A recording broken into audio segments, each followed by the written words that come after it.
Hello friend, आप सबका स्वागत है हमारे यूट्यूब चैनल स्टडी टीम में। तो चलिए आज की क्लास शुरू करते हैं। और आज की क्लास में हम हिंदी का प्रैक्टिस सेट सॉल्व करेंगे यूपी वीडियो री एग्जाम के लिए। तो चलिए शुरू करते हैं। पहला क्वेश्चन है, संक्षेपण करते समय ध्यान रखना चाहिए कि। संक्षेपण करते समय ध्यान रखना चाहिए कि। तो ऑप्शन ए है वो अपने शब्दों में ही किया जाए। ऑप्शन बी है वो अर्थों में ही किया जाए। ऑप्शन सी है वो दूसरों के शब्दों में ही किया जाए। और ऑप्शन डी है वो बहुत शब्दों में ही किया जाए। तो संक्षेपण करते समय हमको क्या ध्यान रखना चाहिए? तो संक्षेपण करते समय हमें ये ध्यान रखना चाहिए कि वो अपने शब्दों में ही किया जाए। ठीक है, ऑप्शन नंबर ए हमारा सही होगा। अगला है, हिंदुस्तानी साहित्य का इतिहास लिखने वाले गारशाह दत्तासी किसके विद्वान थे? ठीक है, हमको बताना है कि हिंदुस्तानी साहित्य का इतिहास लिखने वाले गारशाह दत्तासी किसके विद्वान थे। तो ऑप्शन ए अंग्रेजी, ऑप्शन बी है फारसी, ऑप्शन सी है स्पेनिश और ऑप्शन डी है जर्मन। तो कौन सा ऑप्शन सही होगा ये? तो ये होगा ऑप्शन नंबर बी, ये फ्रांसीसी विद्वान थे। ठीक है, चलिए अगला देखते हैं। निम्नलिखित में से किसका प्रयोग केवल बहुवचन में होता है? ठीक है, हमको बताना है कि किसका प्रयोग केवल बस बहुवचन में किया जाता है। तो ऑप्शन ए है लड़का, ऑप्शन बी है घोड़ा, ऑप्शन सी है दर्शन, ऑप्शन डी है नारी। तो कौन सा ऑप्शन सही होगा इसमें? तो किसका प्रयोग हमेशा बहुवचन में किया जाता है? तो वो है हमारा ऑप्शन नंबर सी, दर्शन। दर्शन का प्रयोग क्या होता है कि हमेशा बहुवचन में किया जाता है। ठीक है, चलिए अगला देखते हैं। अगला है, जिनका उच्चारण ऊपर के दांतों पर जीभ लगने से होता है उसे क्या कहते हैं? ठीक है, जिनका उच्चारण ऊपर के दांतों पर जीभ लगने से होता है उसे हम क्या कहते हैं? तो ऑप्शन ए कंठ्य, ऑप्शन बी है दंत्य, ऑप्शन सी है मूर्धन्य और ऑप्शन डी है अनुनासिक। तो जिनका उच्चारण ऊपर के दांतों पर जीभ लगने से होता है उसको हम क्या बोलते हैं? तो उसको हम बोलते हैं दंत्य। ठीक है, ऑप्शन नंबर बी हमारा सही होगा। दंत्य वर्ण कौन कौन से है? तो इसके अंतर्गत कौन कौन से आते हैं? तो इसके अंतर्गत त वर्ग। ठीक है, इसके अंतर्गत त वर्ग में त, थ, द, ध और न, ये क्या है? ये त वर्ग के है तथा ल और स भी आते हैं जिसे हम दंत्य वर्ण कहते हैं। चलिए अगला देखते हैं। अगला है, निम्नलिखित में से अशुद्ध वर्तनीय शब्द है। तो हमको बताना है कि इसमें से कौन वर्तनीय रूप से अशुद्ध है। तो ऑप्शन ए है ज्योत्सना, ऑप्शन बी है अहल्या, ऑप्शन सी है मिष्ठान और ऑप्शन डी है अंतर्धान। तो इसमें वर्तनीय रूप से कौन अशुद्ध है उसको हमको बताना है कि कौन अशुद्ध लिखा गया है। तो कौन सा ऑप्शन सही होगा इसमें? तो इसका होगा हमारा ऑप्शन नंबर सी।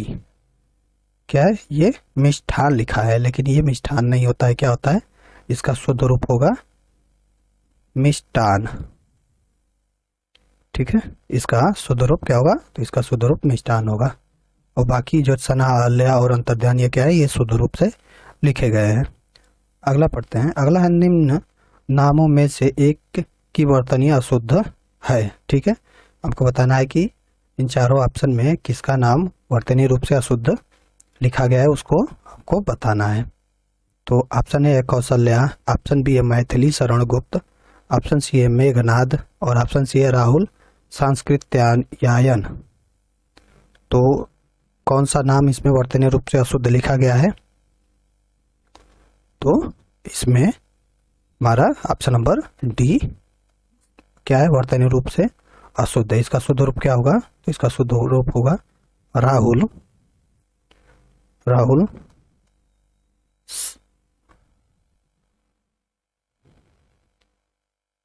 राहुल सांकृत्यायन होता है। ठीक है, इसमें आधा सा नहीं होगा, यहाँ पे जो आधा सा है ये नहीं होगा। अगला देखते हैं हम। सूक्ति का सही संधि विच्छेद है। सूक्ति का सही संधि विच्छेद हमको बताना है कि क्या होगा। तो ऑप्शन ए है सु प्लस उक्ति, ऑप्शन बी है सु प्लस उक्ति, और ऑप्शन सी है सूक्त प्लस ई, और ऑप्शन डी है सु प्लस किति। तो सूक्ति का सही संधि विच्छेद क्या होगा? तो सूक्ति का सही संधि विच्छेद होगा सु प्लस उक्ति। ठीक है, ये क्या है? ये सूक्ति का सही संधि विच्छेद है। तो कौन सा ऑप्शन सही हो जाएगा इसका? तो ये होगा ऑप्शन नंबर ए। ठीक है, और ये कौन सी संधि है? तो ये है दीर्घ स्वर संधि। क्या है ये? दीर्घ स्वर संधि है। ठीक है, इसमें क्या हो रहा है कि सु के बाद क्या आ रहा है? ऊ के बाद यहाँ पे भी क्या है? तो ऊ, छोटा ऊ और छोटा ऊ मिलके क्या हो रहा है? तो यहाँ पे बड़ा ऊ बन रहा है। तो ये कौन सी संधि है? ये है दीर्घ स्वर संधि। अगला देखते हैं। अभी प्लस उदय का संधि कीजिए। ठीक है, अभी प्लस उदय का हमको संधि बताना है। तो ऑप्शन ए है अभ्युदय, ऑप्शन बी है अभ्योदय, और ऑप्शन सी है अभिउदय, और ऑप्शन डी है अभिउदय। तो अभी प्लस उदय का हमको क्या होगा? तो इसका होगा अभ्युदय। अभ्युदय ऑप्शन नंबर ए हमारा सही होगा। अगला देखते हैं हम। अगला है देशभक्ति में समास है। ठीक है, आपको बताना है कि देशभक्ति में कौन सा समास है। तो ऑप्शन ए है द्वंद्व, ऑप्शन बी है द्विगु, ऑप्शन सी है तत्पुरुष, और ऑप्शन डी है व्ययी भाव। ठीक है, तो देशभक्ति में कौन सा समास होगा? तो सबसे पहले देशभक्ति का समास विग्रह देखते हैं क्या होता है। तो देशभक्ति का समास विग्रह होगा देश के लिए भक्ति, देश के लिए भक्ति। ठीक है, तो यहाँ पे क्या है? के लिए आया है, तो यहाँ पे कौन सा समास होगा? तो ये होगा हमारा तत्पुरुष समास। ऑप्शन नंबर सी हमारा सही होगा। आगे बढ़ते हैं। आगे जय पराजय में कौन सा समास है? जय पराजय में कौन सा समास है हमको बताना है। तो ऑप्शन ए है व्ययी भाव, ऑप्शन बी है बहुब्रीहि, ऑप्शन सी है द्विगु, और ऑप्शन डी है द्वंद्व। तो जय पराजय में कौन सा समास होगा? तो अगर जय पराजय का हम समास विग्रह करें तो क्या होगा? जय पराजय का अगर समास विग्रह करेंगे तो जय और पराजय होगा। जय और पराजय। ठीक है, जय और पराजय होगा। तो ये कौन सा समास हो गया? तो ये होगा हमारा द्वंद्व समास। ऑप्शन नंबर डी हमारा सही होगा। ठीक है, चलिए आगे देखते हैं हम। आगे है संन्यास शब्द में उपसर्ग है। ठीक है, हमको बताना है कि संन्यास शब्द में क्या उपसर्ग है। तो ऑप्शन ए है सम, ऑप्शन बी है सम, और ऑप्शन सी है शनि, और ऑप्शन डी है यास। तो संन्यास में समास कौन सा होगा? तो संन्यास में समास होगा सम समास। ऑप्शन नंबर ए हमारा सही होगा। ठीक है, आगे देखते हैं हम। भिन्न किस भाषा का उपसर्ग है? भिन्न किस भाषा का उपसर्ग है हमको बताना है। तो ऑप्शन ए है संस्कृत, ऑप्शन बी है हिंदी, ऑप्शन सी है उर्दू, और ऑप्शन डी है अंग्रेजी। तो भिन्न किस भाषा का उपसर्ग है? तो भिन्न क्या है? हिंदी भाषा का उपसर्ग है। ऑप्शन नंबर बी हमारा सही होगा। ठीक है, चलिए आगे देखते हैं हम। आगे है आहट, आवट, आस आदि किस प्रकार के तद्धित प्रत्यय हैं। ठीक है, हमको बताना है कि आहट, आवट, आस आदि किस प्रकार के तद्धित प्रत्यय हैं। तो ऑप्शन है कृतवाच्य, ऑप्शन बी है कर्मवाच्य, ऑप्शन सी है भाववाच्य, और ऑप्शन डी है संबंधवाचक। तो कौन सा ऑप्शन सही होगा इसमें? तो ये होगा हमारा ऑप्शन नंबर सी। क्या है? आहट, आवट, आस, ये सब क्या है? ये सब भाववाचक तद्धित प्रत्यय हैं। ठीक है, तो ऑप्शन नंबर हमारा सी सही होगा। अब देखते हैं कि तद्धित किसे कहते हैं। ठीक है, तद्धित किसे कहते हैं? तो संज्ञा, सर्वनाम और विशेषण के अंत में लगने वाले प्रत्यय को तद्धित कहा जाता है, और इनके मेल से बने शब्द को तद्धितांत कहा जाता है। चलिए इसको लिखते हैं हम। तो संज्ञा सर्वनाम, संज्ञा सर्वनाम और विशेषण, संज्ञा सर्वनाम और विशेषण के अंत में लगने वाला प्रत्यय को तद्धित कहा जाता है। ठीक है, चलिए आगे बढ़ते हैं। आगे है आग शब्द का तत्सम है। आग का हमको तत्सम बताना है कि आग का तत्सम क्या होगा। तो ऑप्शन ए है अग्नि, ऑप्शन बी है अग्नि, और ऑप्शन सी है अग्नि, और ऑप्शन डी है अगिन। तो आग का तत्सम क्या होगा? तो आग का तत्सम होगा अग्नि। ऑप्शन नंबर ए हमारा सही होगा। ठीक है,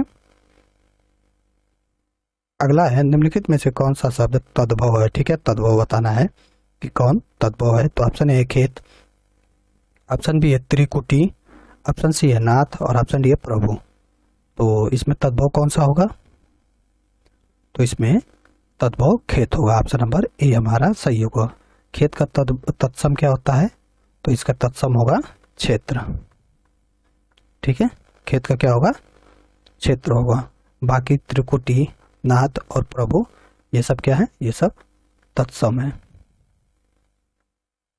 चलिए आगे देखते हैं। आगे है तांबा शब्द का तत्सम रूप है। हमको बताना है कि तांबा का तत्सम क्या होगा। ठीक है, ऑप्शन नंबर ए छूट गया है, रुकिए हम इसको लिख देते हैं।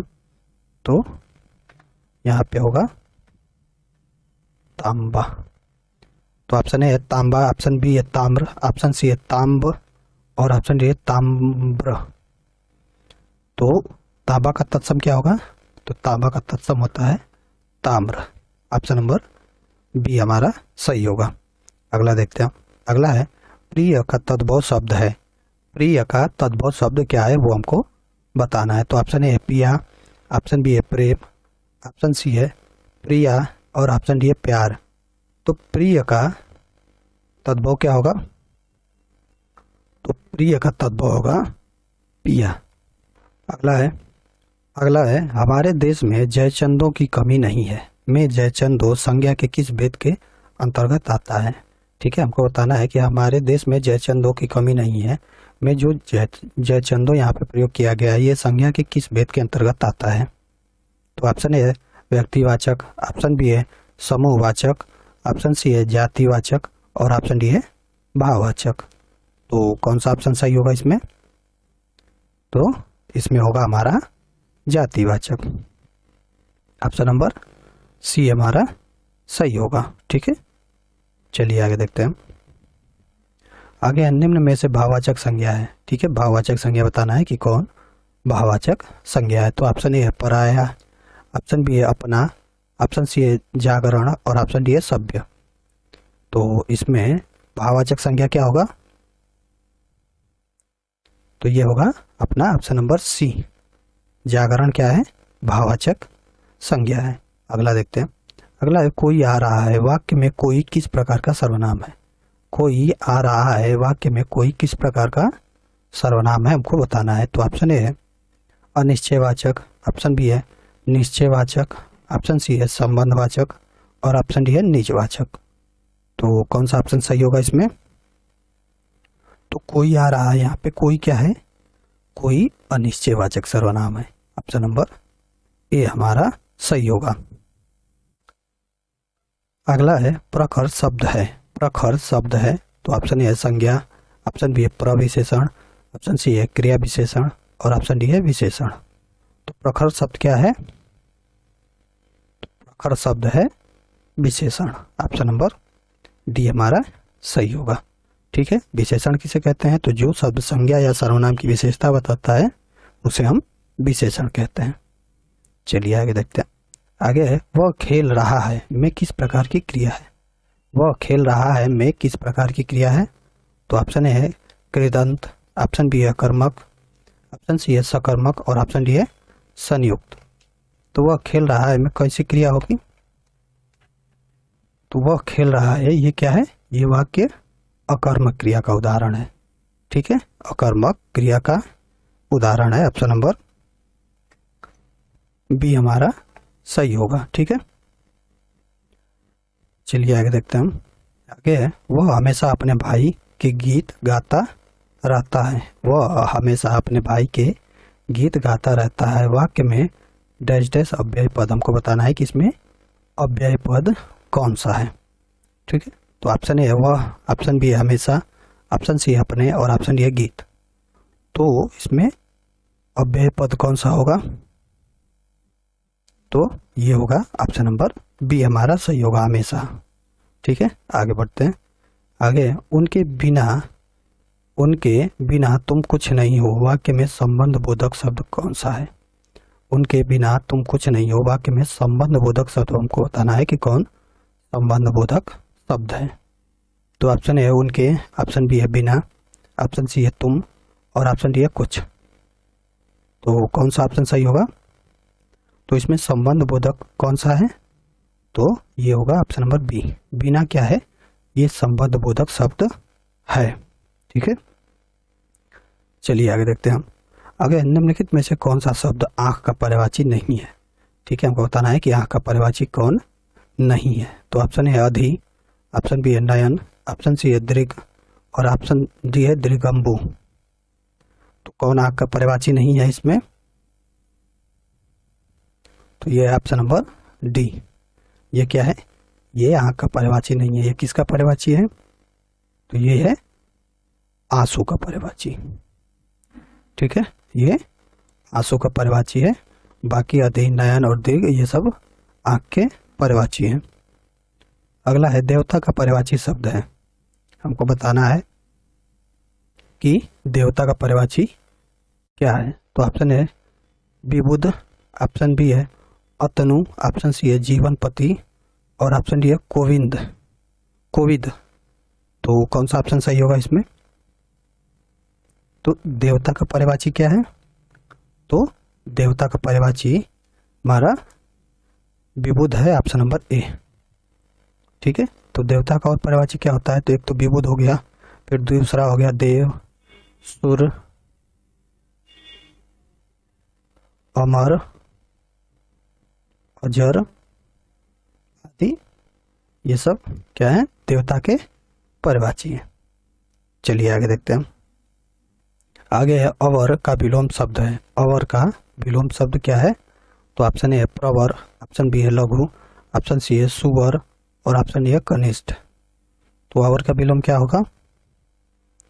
तो अवर का विलोम होगा प्रवर। ऑप्शन नंबर ए है यहाँ पे, A B, option number A हमारा सही होगा, प्रवर। ठीक है, अवर का विलोम क्या होगा? प्रवर होगा। और लघु का विलोम क्या होगा? तो ये दीर्घ। ठीक है, लघु का दीर्घ होगा। कनिष्ठ का क्या होगा? तो ये होगा ज्येष्ठ, कनिष्ठ का ज्येष्ठ होगा। चलिए आगे देखते हैं। आगे भय का विलोम हमको बताना है। तो ऑप्शन ए है निर्भय, ऑप्शन बी है निर्दय, ऑप्शन सी है करुण, और ऑप्शन डी है निडर। तो भय का विलोम क्या होगा? तो भय का विलोम होगा निर्भय। ऑप्शन नंबर ए हमारा सही होगा। निडर क्या है? निडर किसका है? तो ये डर का विलोम है। ठीक है, निडर डर का विलोम है। करुण किसका विलोम है? तो ये निष्ठुर का विलोम है। ठीक है, करुण का विलोम क्या है? तो करुण का विलोम निष्ठुर है। चलिए आगे देखते हैं। निरंतर डैश डैश करने से कामयाबी जरूर हासिल होती है। रिक्त स्थान के लिए उचित विकल्प कौन सा होगा? ठीक है, यहाँ पे भरना है कि यहाँ पे क्या भरा जाएगा। तो ऑप्शन ए है हंगामा, ऑप्शन बी है कार्य, ऑप्शन सी है चित्कार, और ऑप्शन डी है प्रयास। तो निरंतर डैश डैश करने में कामयाबी जरूर हासिल होती है। तो यहाँ पे उचित वाक्य क्या भरा जाएगा?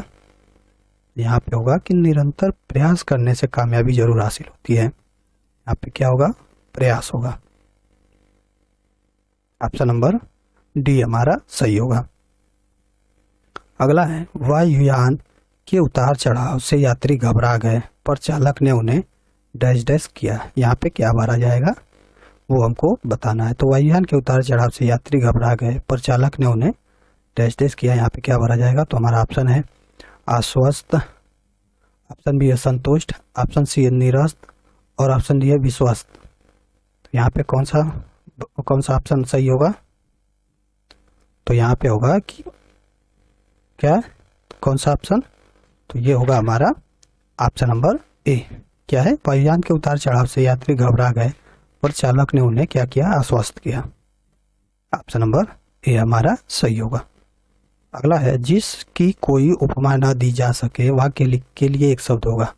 जिसकी कोई उपमा न दी जा सके वाक्य के लिए एक शब्द बताना है। तो ऑप्शन ए है अनुपम, ऑप्शन बी है अल्पज्ञ, ऑप्शन सी है ज्ञानी और ऑप्शन डी है अनुयायी।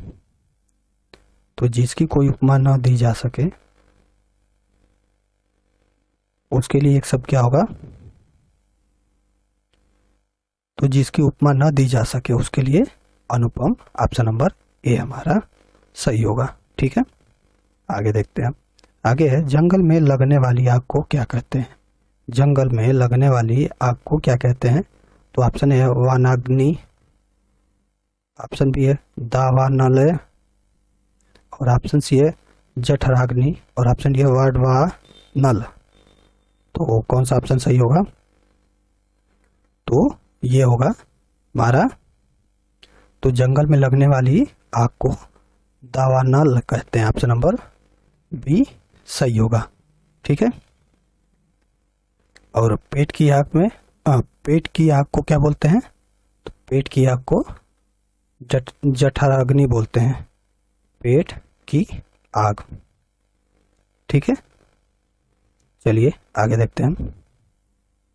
आगे है कागजी घोड़े दौड़ाना मुहावरे का अर्थ होगा। कागजी घोड़े दौड़ाना मुहावरे का अर्थ क्या होगा हमको बताना है। तो ऑप्शन ए नकली घोड़े दौड़ाना, ऑप्शन बी है बहुत परिश्रम करना, ऑप्शन सी है व्यर्थ ही लिखा पढ़ी करना और ऑप्शन डी है जांच पड़ताल करना। तो कागजी घोड़े दौड़ाने का मुहावरे का अर्थ क्या होगा? तो कागजी घोड़े दौड़ाने मुहावरे का अर्थ होगा व्यर्थ ही लिखा पढ़ी करना। Option number C, option number C हमारा सही होगा। आगे देखते हैं। आगे है बहती गंगा में हाथ धोना मुहावरे का सही अर्थ है। बहती गंगा में हाथ धोना मुहावरे का सही अर्थ क्या होगा? तो ऑप्शन ए है अवसर खो देना, ऑप्शन बी है अवसर का लाभ उठाना, ऑप्शन सी है अवसर की परवाह करना और ऑप्शन डी है अवसर को पहचानना। तो बहती गंगा में हाथ धोने के मुहावरे का अर्थ क्या होगा? तो अवसर का लाभ उठाना। ऑप्शन नंबर बी हमारा सही होगा। ठीक है, चलिए आगे देखते हैं हम। आगे है बोए पेड़ बबूल के आम कहाँ से होए। बोए पेड़ बबूल के आम कहाँ से होए लोकोक्ति का सही अर्थ बताना है। तो ऑप्शन ए कर्म के अनुसार फल नहीं मिलता, ऑप्शन बी है जैसा कर्म करोगे वैसा फल मिलेगा, ऑप्शन सी है कर्म और फल का कोई संबंध नहीं और ऑप्शन डी है कर्म करो फल की इच्छा मत करो। तो बोए पेड़ बबूल के आम कहाँ से होए लोकोक्ति का सही अर्थ क्या होगा? तो बोए पेड़ बबूल के आम कहाँ से होए इस लोकोक्ति का अर्थ होगा कि जैसा कर्म करोगे वैसा फल मिलेगा। ऑप्शन नंबर बी हमारा सही होगा। अगला है सूरज पढ़ा लिखा और अधिकारी बना। सूरज पढ़ा लिखा और अधिकारी बना का सरल वाक्य हमको बताना है कि क्या होगा। इसका सरल वाक्य को बताना है कि कौन सा ऑप्शन सही होगा। तो ऑप्शन ए है सूरज ने पढ़ा इसलिए अधिकारी बना, ऑप्शन बी है सूरज ने पढ़ाई की तब वह अधिकारी बना, ऑप्शन सी है सूरज पढ़ लिख कर अधिकारी बना और ऑप्शन डी है सूरज पढ़ा लिखा अधिकारी बना। तो कौन सा ऑप्शन सही होगा? तो ये क्या है? ये तो एक संयुक्त वाक्य है, इसका हमको सरल वाक्य बनाना है। तो सरल वाक्य क्या होगा कि सूरज पढ़ लिख कर अधिकारी बना। सूरज पढ़ लिख कर अधिकारी बना। ऑप्शन नंबर सी सही होगा। ठीक है, आगे देखते हैं हम। हाय मुझे क्या हो गया, हाय मुझे क्या हो गया में वाक्य का प्रकार पहचानिए। ठीक है, आपको बताना है कि इसमें वाक्य का कौन सा प्रकार है। हाय मुझे क्या हो गया। तो ऑप्शन ए है संदेहवाचक, ऑप्शन बी है संकेतवाचक, ऑप्शन सी है विधिवाचक और ऑप्शन डी है विस्मयवाचक। तो हाय मुझे क्या हो गया में कौन सा ऑप्शन सही होगा? तो ये होगा हमारा ऑप्शन नंबर डी, विस्मयवाचक। ठीक है, तो विस्मयवाचक किसे कहते हैं? तो जिस वाक्य में से आश्चर्य, दुख, घृणा, सुख इत्यादि का भाव प्रकट हो उसमें हम विस्मयवाचक वाक्य कहते हैं। इसको लिख देते हैं हम, जिस वाक्यों से आश्चर्य, दुख, घृणा, सुख इत्यादि भाव प्रकट होते हैं,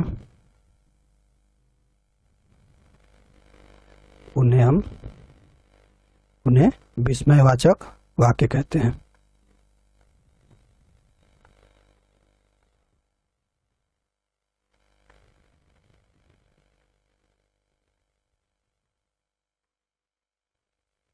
ठीक है, चलिए आगे देखते हैं हम। आगे है यहाँ पे डैश अपने किताबें स्लैश बस्ते में स्लैश डाल लो, कोई त्रुटि नहीं। हमको बताना है कि इस वाक्य में कहाँ पे त्रुटि है। हमको इस वाक्य में त्रुटि बताना है कि कहाँ पे त्रुटि है। तो ऑप्शन ए अपने किताबें, ऑप्शन बी है बस्ते में, ऑप्शन सी है डाल लो, और ऑप्शन डी है कोई त्रुटि नहीं। तो कौन सा इसमें सही होगा? तो इसमें होगा कि कौन सा ऑप्शन? तो ये होगा हमारा ऑप्शन नंबर ए, अपने किताबें। क्या है? अपने किताबें। यहाँ पे गलत है, यहाँ पे इसमें त्रुटि है। यहाँ पे क्या होगा कि यहाँ पे अपने नहीं होगा, यहाँ पे अपनी होगा। अपनी क्या है? अपनी होगा। अपनी क्यों होगा? क्योंकि जो यहाँ पे किताबें लिखी हैं ये क्या है? ये स्त्रीलिंग में है, और यहाँ पे ये अब पुल्लिंग में लिखा गया था, तो ये क्या, इसमें त्रुटि थी। किताबें क्या है?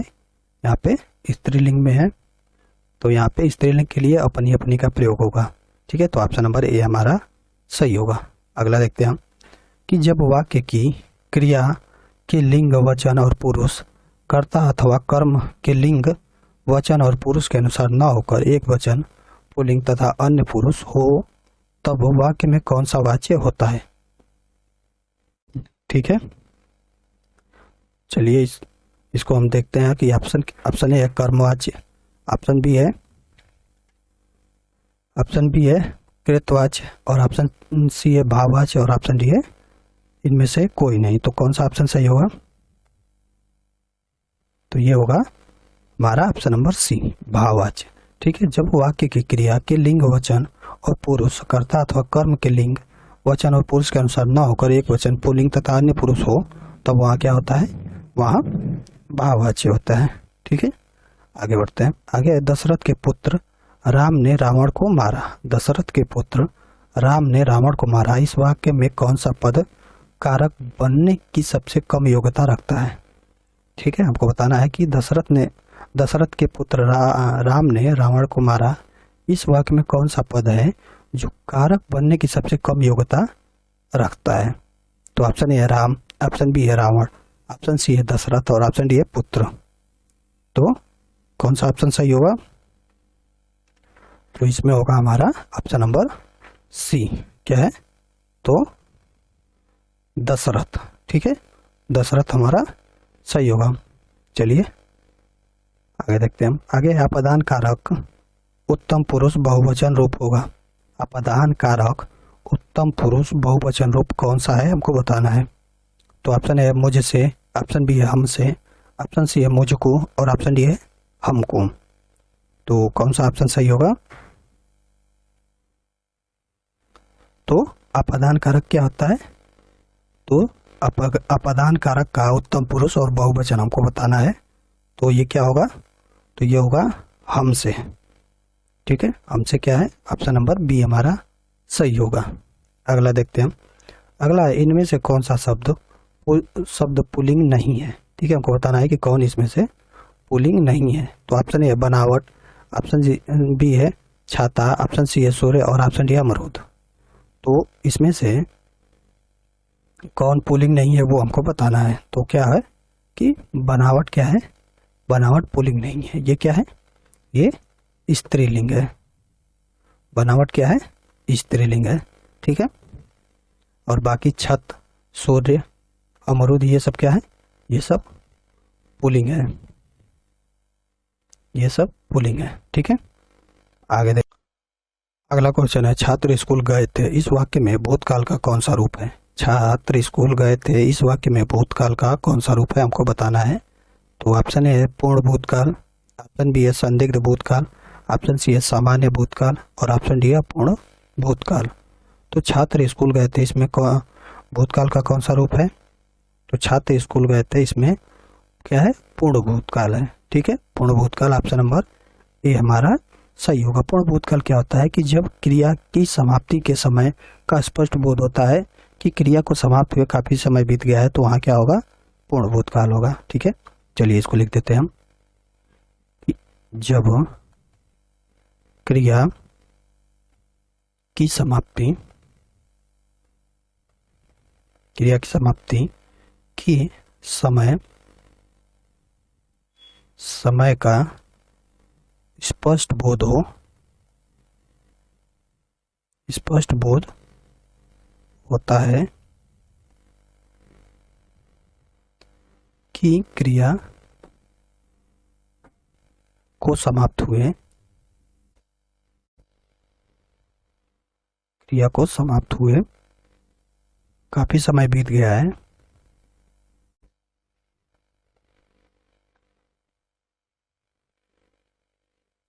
काफी समय बीत गया है, तो वहां क्या होता है, तो वहां पर पूर्ण भूतकाल होता है।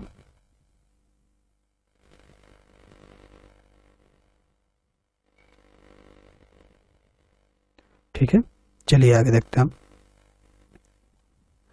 अगला है, आज मैंने अधिक केले खा लिए हैं, वाक्य में कौन सा विशेषण है। आज मैंने अधिक केले खा लिए हैं, वाक्य में कौन सा विशेषण है हमको बताना है। तो ऑप्शन ए संख्यावाचक विशेषण, ऑप्शन बी है परिमाणवाचक विशेषण, ऑप्शन सी है गुणवाचक विशेषण और ऑप्शन डी है सार्वनामिक विशेषण। तो आज मैंने अधिक केले खा लिए हैं, इसमें कौन सा विशेषण होगा। तो इसमें होगा परिमाणवाचक विशेषण, ऑप्शन नंबर बी हमारा सही होगा। आगे देखते हैं। आगे निम्न विकल्पों में से सही शब्द चुनिए। ठीक है, निम्न विकल्पों में से सही शब्द यानी वर्तनीय रूप से कौन शुद्ध लिखा गया है उसको हमको बताना है। तो यहाँ पे क्या लिखा है कि पुनर्जागरण का दिल, सब कुछ लिखा है। तो पुनर्जागरण का शुद्ध रूप क्या होता है। तो पुनर्जागरण का शुद्ध रूप होता है पुनः जागरण। ठीक है, तो कौन सा ऑप्शन सही होगा। तो ये होगा हमारा ऑप्शन नंबर सी हमारा सही होगा। ठीक है, आगे देखते हैं हम। आगे है, संथाली भाषा किस भाषा परिवार से संबंधित है। संथाली भाषा किस भाषा परिवार से संबंधित है हमको बताना है। तो ऑप्शन ए है भारोपी परिवार, ऑप्शन बी है द्रविड़ परिवार, ऑप्शन सी है अस्ट्रिक परिवार और ऑप्शन डी है चीनी तिब्बती परिवार। तो संथाली भाषा किस भाषा परिवार से है।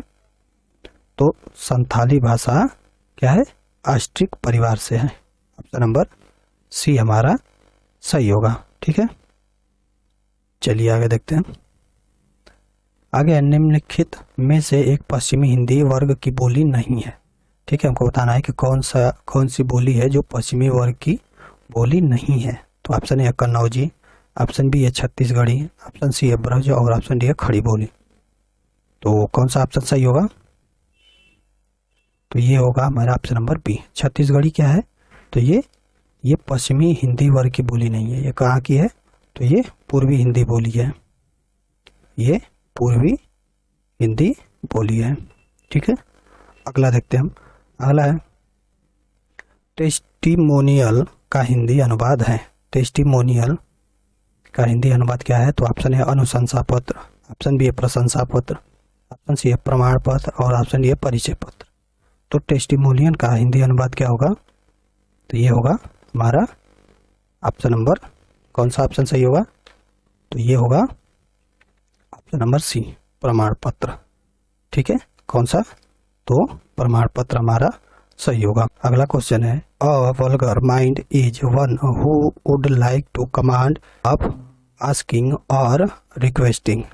दिए गए विकल्प में से उपयुक्त वाक्य का सही हिंदी अनुवाद करना है। ठीक है, तो ऑप्शन है, एक अशिष्ट व्यक्ति कुछ कहता नहीं आदेश देता है। ऑप्शन बी है, एक अशिष्ट व्यक्ति वह होता है जो कहने या प्रार्थना करने की अपेक्षा आदेश देने की इच्छा रखता है। ऑप्शन सी है, एक दुष्ट व्यक्ति प्रार्थना करने की अपेक्षा आदेश देना पसंद करता है। और ऑप्शन डी है, एक शरारती व्यक्ति प्रार्थना की अपेक्षा आदेश देने की सोचता है। तो कौन सा ऑप्शन सही होगा? तो ये होगा कि एक अशिष्ट व्यक्ति वह होता है जो कहने या प्रार्थना करने की अपेक्षा आदेश देने की इच्छा रखता है। कौन सा ऑप्शन? तो ये ऑप्शन नंबर बी हमारा सही होगा। ठीक है, तो चलिए आज की इस वीडियो में इतना ही। अगर आपको वीडियो अच्छी लगी हो तो प्लीज़ लाइक एंड सब्सक्राइब जरूर करें।